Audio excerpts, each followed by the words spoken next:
صل علی محمد وآل محمد وعجل فرجہم۔ آج شب جمعۃ المبارک ہے۔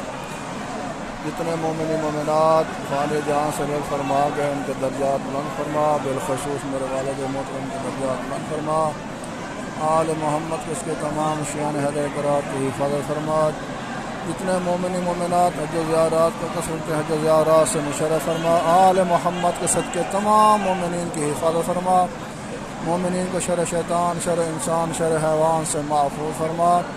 اس پاک مہینے میں رمضان المبارک میں تمام شیعان حیدر کرات کی حفاظت فرما، تمام مومنین کی نیابت میں حضرت ابوالفضل العباس قمر بن یوسف کا نامہ پڑھتا ہوں، قربتاً الی اللہ۔ اللہم صل علی محمد وآل محمد۔ السلام علیک یا ابن امیر المؤمنین، السلام علیک یا ابوالفضل العباس، السلام